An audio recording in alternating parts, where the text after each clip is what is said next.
early on in my training, I was always drawn to characters. One of them was like Wojciech, the German expressionistic play, a guy who is troubled and is broken in many ways, he's still trying to go ahead and succeed in his life and be the best guy he can be, but he's got a lot of weird stuff going on along the way that draws him in and that takes him down and takes that energy down. For me, I've always been drawn to it. Like I said, it's always been exciting to try and explore something that has all of that dimension. Filmmaker Magazine presents Back to One with Peter Rinaldi. Dylan Baker is an actor. He sat down with me on the Upper West Side of Manhattan to talk about the work. Do you have a typical way that you like to begin your preparation process when you get a new character? Is there a typical first step that you take? Yeah, there is. For me, it's literally erasing everything else. I basically take a script, and because I'm a very visual person, from the longest time, I literally would memorize lines, and as I said them on stage, I would see how they were written on the page. And it was a little distracting. Wow, yeah. So I started doing it myself, and especially once I had a computer, but I would, type them before and now type them on a computer. And I typed just my lines, which, shorthand for actors is my line, bullshit, my line. Yeah. And I just write all of my lines, and I just go over those lines. So I know nothing about cues. I know nothing about context immediately. I've read the play, so I have a pretty good idea of context. And I just work on that. Because I have always learned that you've got to know where you are. My best ability in terms of acting is to know everything about my character, everything about what I'm thinking, everything about my view of things. So that when I get into a scene, say if it's a television show, I come into it and all of a sudden there's other people there and I can totally be free to react to everything that's going on because I know what I'm doing. Yeah. But it doesn't mean I've planned how I'm going to do it. It just means I have the ability to step into a situation and fit in however I want to, whatever sort of chores or jobs I've given for myself in terms of fitting in this world. That's where I start. When you say I work on that, then you mean literally just the text. You're not working on making these lines somehow make sense to what your character is supposed to be. You're saying initially it's just learning the text. Yeah, and wherever that takes you, all of a sudden you're talking about something and you need to look up definitions. Right. You're talking about something, you need to look up pronunciations of different things, if it's a different accent or whatever. Right. But also, all of a sudden you could be talking about something and say, well, I have no idea what that is, and you start doing research, or you talk about another person. Well, who is that person? And it starts leading you into it. If it's a fictional person, then you've got to go back to the text and start learning about that person. And so you have a real idea of what your relationship is.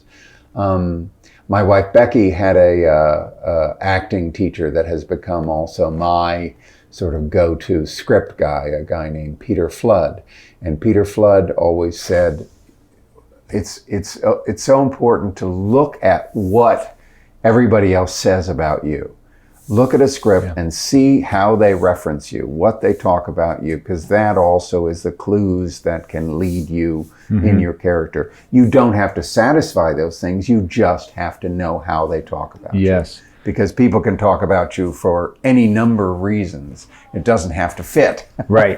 Well, see, and I could also say then, like, well, why, if you want to have these horse blinders on about your character, why is it important to know what other people are saying? Whereas if that character was alive and living, would not know what people are saying about them unless they were in the room.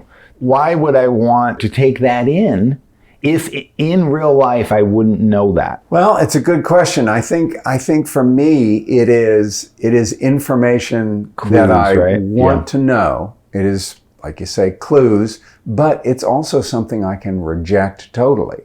Right. But I don't want to be in ignorance of it. Yeah.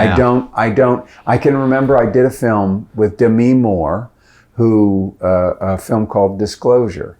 And she was a computer expert and this mind that could go, and we had to do her scene again and again on this long speech about computers. And at one point she was having a little trouble with it, and someone came up to her and said, would it help for me to explain what and she said, no, God, no, that will only confuse me. And I was like, oh, that's interesting. Now, I have to say that Barry Levinson filmed it from 17 different angles and so many different times that when you see the film, it's like, wow, Demi Moore is a computer genius. And it works like a charm. So her process worked just for her, what she needed to do. And I don't know what she was concentrating on, but it was not, oh, how does this text fit into the making of a great database? Whereas I probably would get distracted with that if I was looking at that character and let it help me. The other thing just because you have that information, it doesn't affect your speech, what you say, how you say it. I was talking about this with somebody else who said that I have frequently seen actors, and as they look at the script, they say, okay, I wouldn't say that's clumsy to me. I would say ba-ba-da-ba-ba-da-ba. And they fit it more and more to them. And it happens more in film script and TV script, but it also happens in plays too. And sometimes all the time, I try to go for the odd phrase. And what does how that person puts together English, how does that affect me? How does that change my rhythm? Because it starts making a character out of where those rhythms come from. Because I don't want it to be the way I would talk. I want it to be the way this person would talk. And where do you think that impetus comes from? It's just fear, right? I mean, there's so much fear initially, and no matter who you are, how many times you've done this, of this new thing, and it's like, oh, I have to just make it so it's relatable to me, and then you start changing it, and then your fear is going away, but the character is also going away, I guess is what you're saying. Instead of just facing the fear and realizing some of this is awkward, but let's figure out why this is awkward, or maybe that awkwardness is, like you're saying, is going to lead me more to actually discovering the character. I think a lot of it comes from your background. How did you learn to do a part? And if it's on the stage and you learn doing theater, that's totally different than having just been in front of a camera. Because you will see a lot of 17-year-old kids that are hailed as geniuses who have never learned really anything about a part or anything, so that when they get a script, what choice do they have but to say, okay, I've got to make this closer to me, or I won't feel comfortable enough to kind of just sit there and do my thing. And a lot of those 17-year-old kids all of a sudden find out at 23, 24 that people are saying, don't you have anything other than that? And they're like, what do you mean? It's always worked fine. This is I've been using this to great effect. What are you saying? When you think about your training foundation as an actor, and all these years later, you're sitting here right now, I'm asking you questions about process. Tell me some of the things that haven't changed since that foundation, that have only kind of grown from that seed of training, and then also tell me some of the things that you've completely rejected through experience from that training. I guess it was 76 when my first day of undergraduate at William & Mary, I auditioned for a play. And so I assumed that's when I started learning how to act. It was about 3 months later, I was in a director's class, and it was me and another woman who was very talented actor and the director, and we were doing ghosts because, of course, that's immediately what you should do when you're a beginning actor, is Ibsen. And I was doing this scene, and I thought it was going great because I had said, oh, this guy, Pastor Manders or whoever the hell he was like my uncle. So my uncle's is like this, and so I'll be like that. And I thought basically, and I held on to that for quite a few years, that acting was finding somebody that was like that character and imitating that character, that person, that real person. And you could find the real things about them to fit into whatever the part was. And while we were working on this ghost scene, all of a sudden the other actress was upset.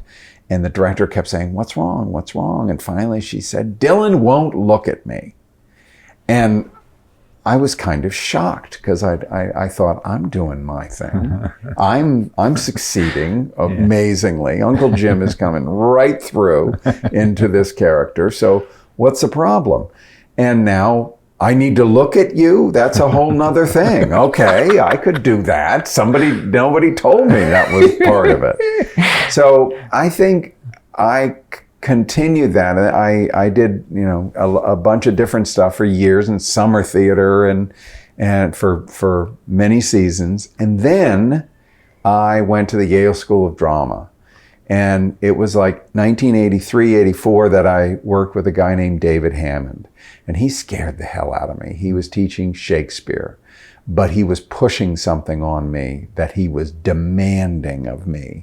And I didn't understand it. And I kept, what it was that he wanted me, with my breath, to take in what was going on so that my breath coming out would respond to that. Wow. And it was, I mean, I can remember actually, saying to him, you're serious. You really want me to do this, after months of him asking me. It reminds me of Michael Jordan when he was playing basketball at UNC. Dean Smith, one day after he was a junior in practice before the season, he turned to him and said, you really want me to play defense, don't you? Dean Smith was like, yes, I do. Yeah. And of course, he learned how to play defense and became a superstar. Yeah. The same thing happened with me. I became a superstar. But first comparison to Michael Jordan on this podcast.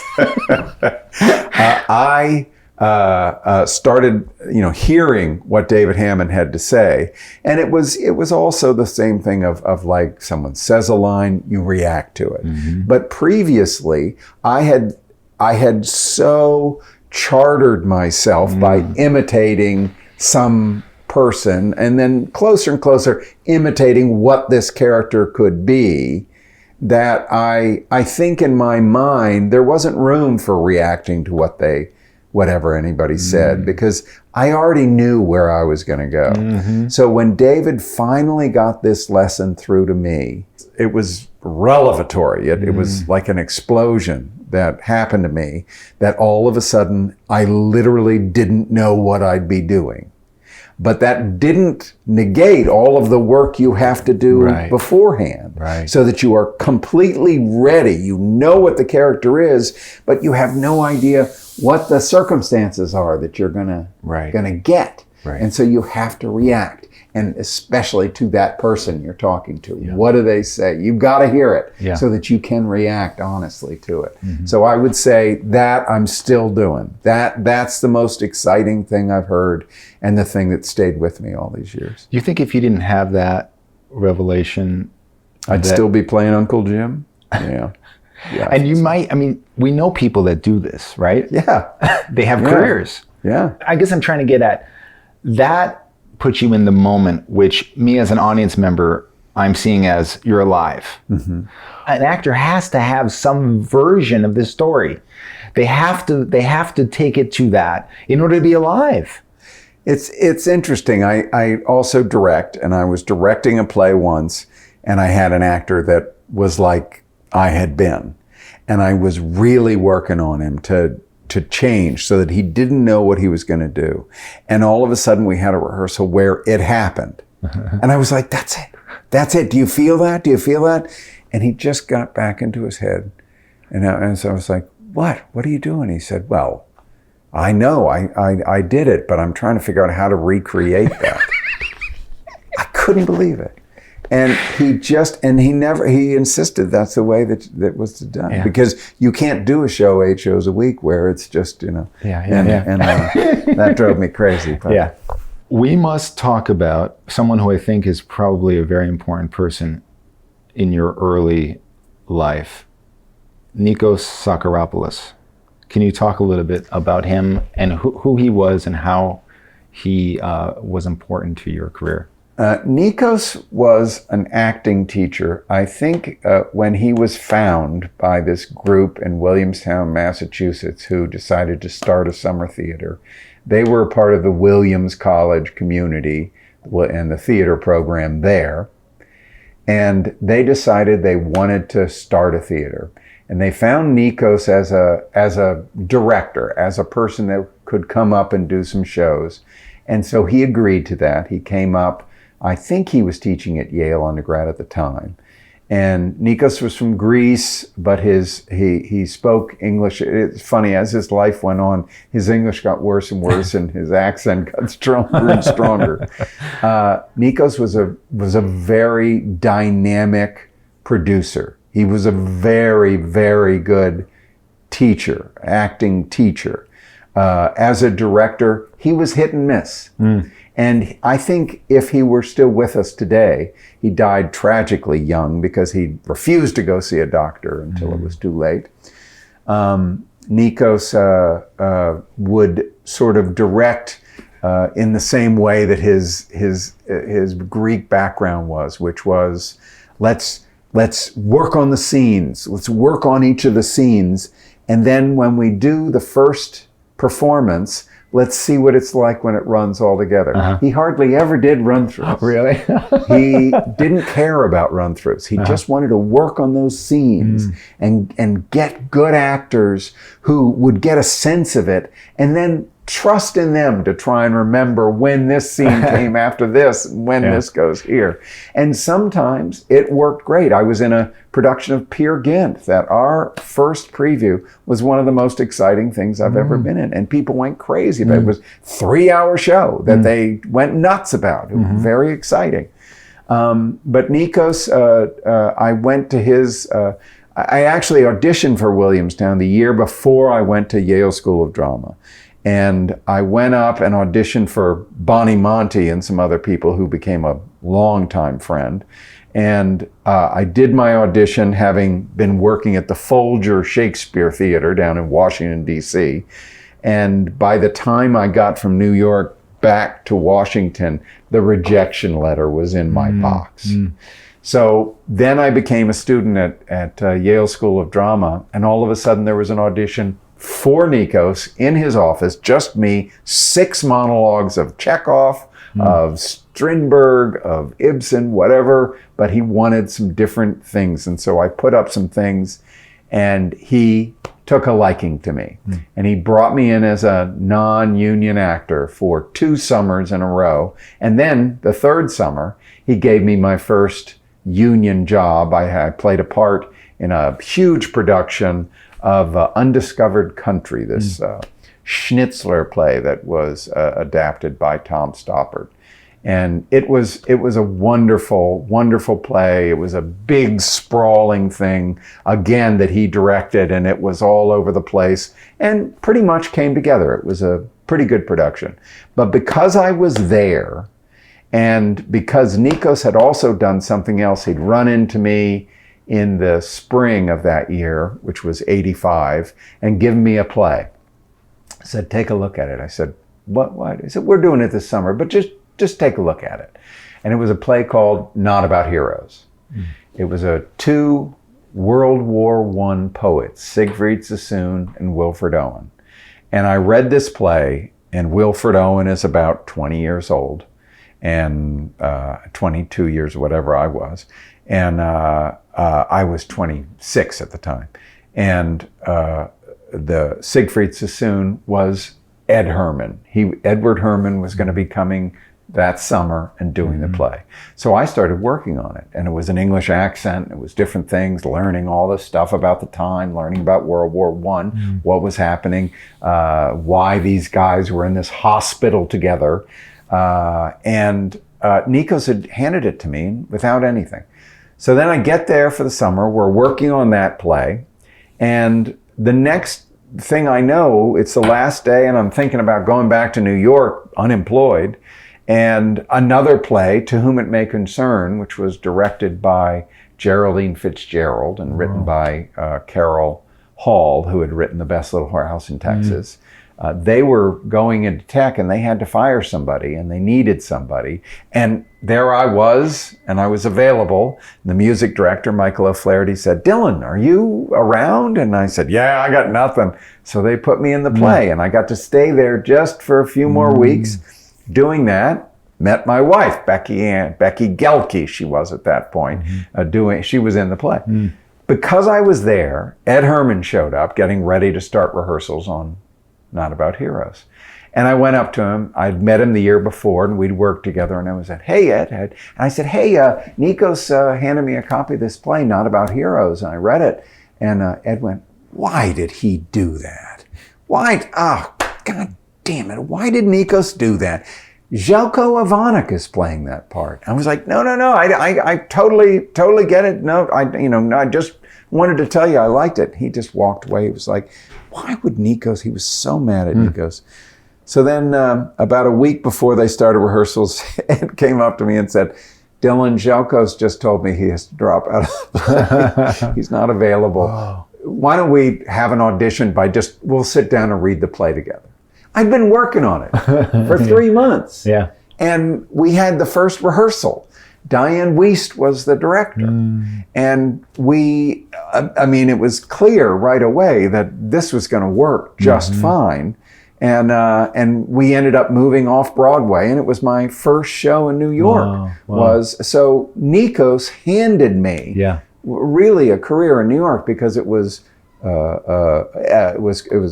Frank Rich reviewed it, and I got a Theater World Award for it. I also got an Obie Award. So, I all of a sudden had inroads and doors opening to me in a huge way.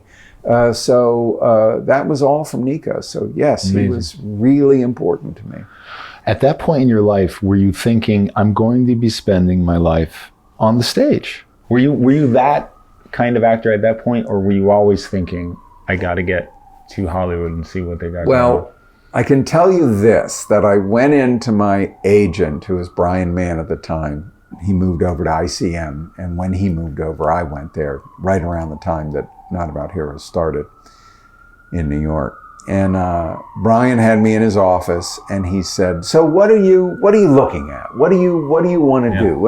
And I said what I really felt, which was, I've always heard that the Arena Theater down in Washington, D.C., they have a core of actors, a company of actors, and then you do different parts in different shows all season long. And that sounded amazing to me. Yeah. And he said, "Well, if you're interested in that, there's the door." So I became uninterested in doing that on the spot, because Brian said, "I'm interested in getting you into film and television." So I was like, okay, I can do that. So I immediately started listening to him, and luckily enough, I started having some auditions that I was able to get. Obviously, there are a lot of good actors, but few of them are heroic actors. Let me tell you what that is. I think you're a heroic actor. You take roles that are potentially, what's the word now? Problematic. I first became aware of you with Happiness. Your performance in that film is so extraordinary, and then to realize the monster that you're playing when a role like that comes along, are you just the kind of person that is like, that is juicy, that is what I want? Forget what the implication of me playing this is. As an actor, as a person, what, like, embodying this thing, what that, the ramifications of that. Are you someone who says, forget all that? This is what actors do. They play monsters. This is an ultimate monster. I want stuff like this. I think early on in my training, I was always drawn to characters.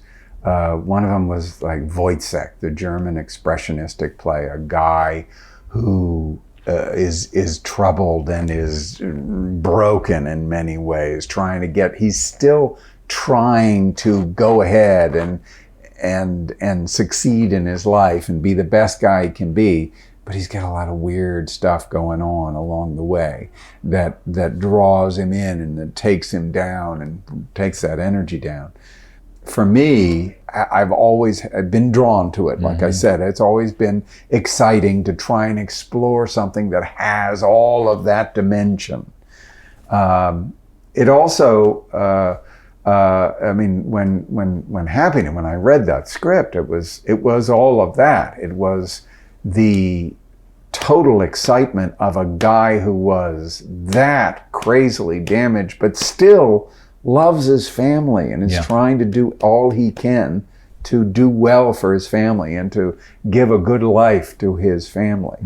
The thing I loved about Happiness was it got the audience in the very uncomfortable position of pulling for some guy that they shouldn't like, that they should shun, that they should cancel. And in this film, it was fully explored that way, which was so exciting to me. I remember when I was offered it, I was told basically, I think it was Todd himself that said, the studio had said, you've got to have an A-list or at least a B-list out. You've got to have somebody up there. And he had gone through and he had offered it to people and no one would even consider doing it. They just were like, not in a million years would I do this. And so that when it came to me, I can remember I had like a little sit down with myself for 10 minutes going, now this could be a problem and this could be this and that. Forget it. It's like, this is what I got in this business for, was to look after something. I mean, this character, look at this character. So I plunged in and I was surprised when there was some reaction immediately. I mean, like the next film, I got offered a film which hadn't happened before. And it was a fantastic writer and director. He directed Kinsey that I was in. And it was a film about a gay couple and some relatives were coming. And there's one of the couple is with his lover's nephew, he's talking to him about something. And he says, have you never heard of Judy Garland? And he's, no. So he takes him up into his bedroom and puts on a record of Judy Garland in the bedroom, and it's innocent. But when I read that, I just said, I can't do that. There's just not after, I can't be the guy taking up my lover's nephew into the bedroom to play Judy. I just can't, that's just not, that's not good. So there was that. There was also, I did a movie for Chris Rock, called Head of State. And when I came in for the audition, he and Ali LaRoy, his producer, it was only about a year after Happiness, and I hadn't had many, so I was like thrilled and I was excited about the part, and they were going to tape me and put me on, but Chris Rock was just kept looking at me and going, you're that guy. You're that guy from Happiness. You're that guy. And they were just giggling with each other so much and making jokes about it. And I was like, yeah. And I said, should I go ahead and do this? And he was like, yeah, sure. So he shoots it and we finish it. And after it's all done, I look at him and he goes, "You're that guy. You're that guy." And I walk out and I call my manager. I said, I'm never going to get this role. It was like the worst audition I can imagine. I mean, it just was like, forget it. After I got the role, I asked Chris, I said, "How in the world did I get this?" And he said, it's a funny thing. He said, at that time, all of the auditions were on some kind of either a VHS tape or something, but he had to speed through to get to the next, and he was speeding through looking for an audition, and then he said, "Oh, there's that guy, Dylan Baker." And he said he watched it, and he went, "Wait a minute," and he watched it again, he said, "He can do this. He can do this. This is good." And he decided, only because he didn't see it at all in the room, but he watched it on the videotape and said, "Yeah," and he cast me in it. So I never was going to get the role, he said. So there was definitely some backlash, but I am not smart enough to think ahead to that. I was so excited. It was like I'm being offered this role, fascinating role. I had to do it. Yeah. What I love when I look back on your career is you obviously are respected in the industry. And so you have a lot of work happening, but you're still able to go and do something like another potentially problematic role with Onur Tukel, the misogynist. Just the idea of doing small things like that. That wasn't even the first film you did with him. You did Applesauce, I think, with him. Yeah, Applesauce, and then the other one, Catfight. Right. Yeah. There's a level, of course, Todd Solondz is an independent filmmaker, but then this is another layer of independence. Ultra low budget films. What is your thinking when something like this comes around? Is it all about the role? It's interesting. Onur did a tricky thing to me, and I don't even think he did it on purpose. But when he talked to me about this thing, he said, "Dylan, I don't think you'd be right for this role at all.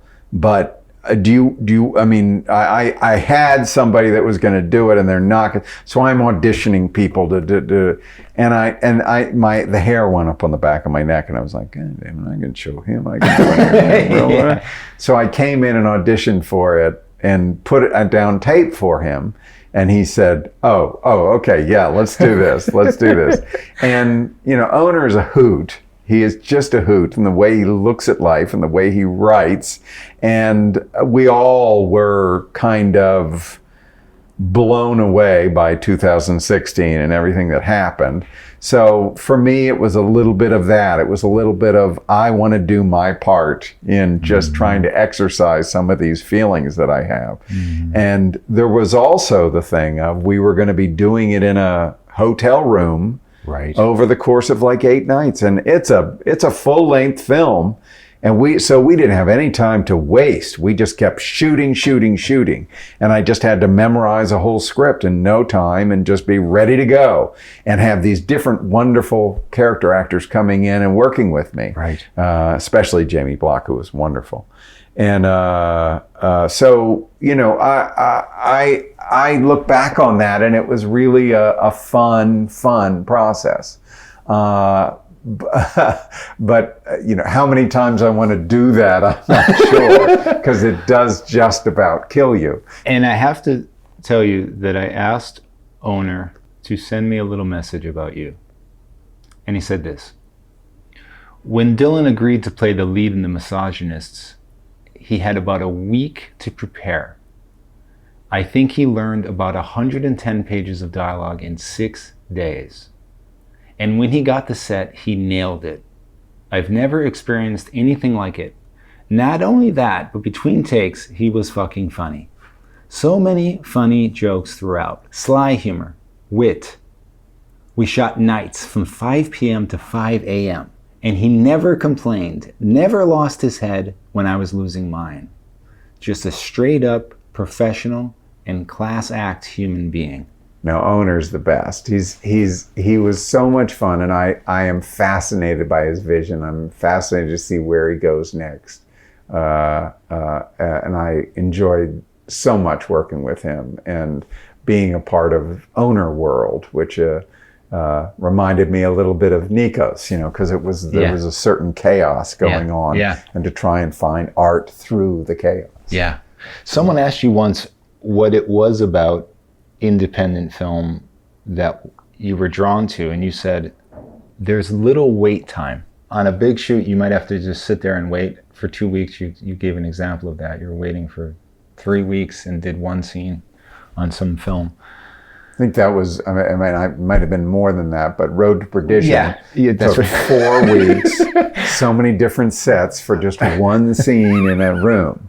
Yeah. And luckily Tom Hanks was there, so I got to hang out with him. And Sam Mendes, which was fantastic. Yeah. But that's a long time to do something. LaRoy, Texas, that I just finished, that was fantastic because every day it was just, okay, let's come to work, get the scenes done, the scenes done. Yeah. There was no waiting around, and there was a lot of fun to that. I heard that this film was another film where you had very little time to prepare LaRoy, Texas, like 2 days or something like that. I think that was right. Yeah. When something like this happens, and here you are playing another monster, what do you do when you know you have very limited time to try and speed up the process that you normally would like to take a little bit longer? Yeah, well, the nice thing about the character of Harry in LaRoy, Texas, is that he is very self-contained. His work is totally separated from his life. And I had time, very little time, but enough time to kind of fashion a backstory about life that was part, my important part that's going on. But in terms of what his job was and what he had to accomplish, Shane Atkinson and I immediately, I talked to him, and I loved his idea that this was a lunch pail guy, that he goes to work, he gets a job done, he gets paid, he goes home, he finds the next job. They call him up. That literally is just a call, and where is it? When is it? Gone. And he goes and does it, and then finds out how he's going to get paid.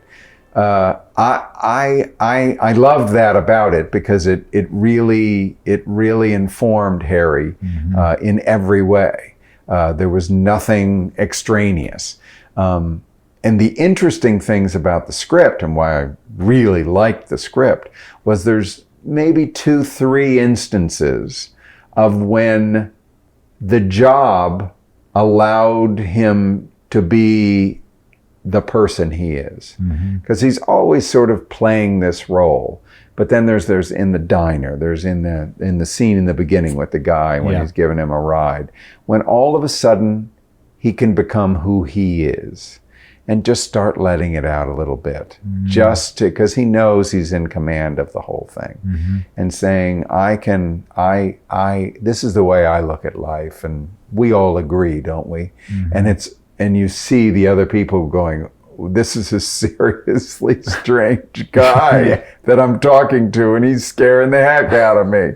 And I don't think he thinks it's anything scary. It's just the way he looks at life from his viewpoint, which is he's a good family man who happens to have a really terrible profession that he thinks he's separated from. It doesn't affect his home life. And of course, you can't go through life without everything you do affecting your home life as a person. Right.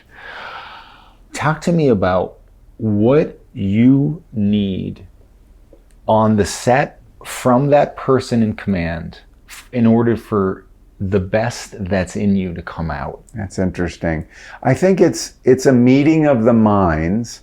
We go back to Happiness and Todd Solondz, who he very much had, and he talks about this, I think, he had one line of direction for each actor. Wow. And for me, when I went into the audition, I had a whole idea of the thing. And before I even put down any tape, before he started filming, he talked to me for about 8 minutes, all about the character, all about and it was so interesting and so developed, and it changed everything that I was going to do from hearing that. And I gave him basically what you see in the film. And so he cast me. Then we got on set, and my first day, it had been 6 weeks, 8 weeks since the audition to us actually starting. And I had gone right back to what I originally thought. And he stopped shooting. He walked me off the set, and he gave me that 8-minute speech again. Interesting. And I was like, yes, of course. And we went back in and we started shooting, and I did it, what he was talking about. And he had me, his one line of direction for me was, remember, you're on the knife's edge. You're not too far this way. You're not too far that way. And whatever that meant in each scene. Yeah. And it was great direction, and it worked. With Philip Seymour Hoffman, the brilliant Philip Seymour Hoffman, his direction was, this guy never smiles. He never smiles. And if you look at Happiness, Philip never smiles except one moment when he's just made one of his phone calls to Laura Flynn Boyle, and she all of a sudden star 99s him or whatever it is, and says, hello, is this da-da-da? And he realizes it's her, and he hangs up the phone, and all of a sudden there's a guy at his door that says, hey, Bill, did you see that game last night? And he goes, yeah, great game. And it's the only time that Philip smiles in the entire film. So, what is it about this focused, very minimal direction? What does that do for you? The great thing about that, and it's interesting because we were talking a little bit about what a director does. Do you say too much? Do you say too little? And I have learned, I've also directed plays. The first play I directed, my wife was in, and I found myself jumping up out of my chair and going, okay, this character should do blah, blah, blah, blah, and acting it out for the person, then sitting back down again. And I'd jump up, and after about a week, Becky just pulled me aside and she said, listen, it's all great, but if you tell me what to do one more time, I'm gonna belch you. And I learned a lesson there, which was, don't tell the actors how to do it. Get them to figure out how they would do what you want to do.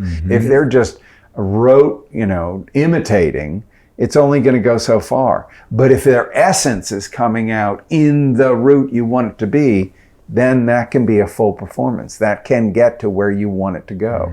So that's the wonderful thing about minimal direction. And Todd could have taken me laboriously through the scene and spoken each thing, or he could have given me that guide and say, okay, it's a little too far this way at this point, let's go back, see if you can find that that middle ground. And he was able to do that so that it all was generated from me. Right. And that's why he was, so magic as a director in that film. Do you think that you have to be a certain kind of actor, though, for that minimal amount of direction to be perfect and for you to ignite your agency in that? Are there some actors that actually need that talking it out, showing exactly what to do type of thing? There are actors who really like a lot of interaction. There's actors that and it's not like it's a bad thing. I got to work with Andrea Martin, directed her in a play, and she loves to get feedback on what she's trying, because Andrea is a comic genius. She is, there are no limitations to her. She can go in any which way you want, and she wants to know, is this going, because she is not gonna stop herself by saying, I can only do this and that and this and that. She's going to try things and go this way and go that way. And I learned that she wanted to know, does this work or does it not? And if it wasn't, I was like, I liked it better when, this was going, and she'd go, great, okay. Because that was something she could work with and it helped her. Yeah. But then there are I've worked with Jeff Daniels. I've never directed him, but Jeff Daniels, the less you say and just let Jeff go, the better off you're going to be. And that's why he works so well with Woody Allen, because Woody Allen doesn't say anything. Right. So you are in a play right now. You're going to be performing tonight. Right. It's a play called Corruption up at the Mitzi Newhouse at the Lincoln Center. Right. So there has been only a few times when actors have come on the day they have to go and perform. And I find it fascinating because I just can't imagine relaxing or doing anything during the day, knowing that I have to go on a Broadway stage that night. I just can't imagine functioning as a human being during the day. So starting from there, as asking this question, do you have a certain ritual that you do? Maybe when you get to the theater, do you have to get there at a certain time? What is your preparation work on a day like this? There are those stories of Mary Martin when she was doing Peter Pan, or when she was doing, a role in a huge musical, or Gwen Verdon. And they basically would, when the play was done, it would take them a couple hours to eat something and have a few drinks and smoke a pack of cigarettes, and then wake up in the morning at 2:00 in the afternoon and stay in bed because they're exhausted, and then somehow get to the theater an hour and a half before the show, and then get themselves back and ready. For me, I don't need that. I can decompress after a play, and I can get up in the morning and take a swim. I'm lucky enough to live and have a health club in my building at Manhattan Plaza where there's a swimming pool, and I can take a good swim and feel good, and then go about my day and do whatever I have to do. I like to get to the theater at least a half an hour before half hour, and I like to warm up my voice. I like to loosen up my body, loosen up my because it's a Corruption, which is a fantastic play written by J.T. Rogers and directed by Bartlett Sher.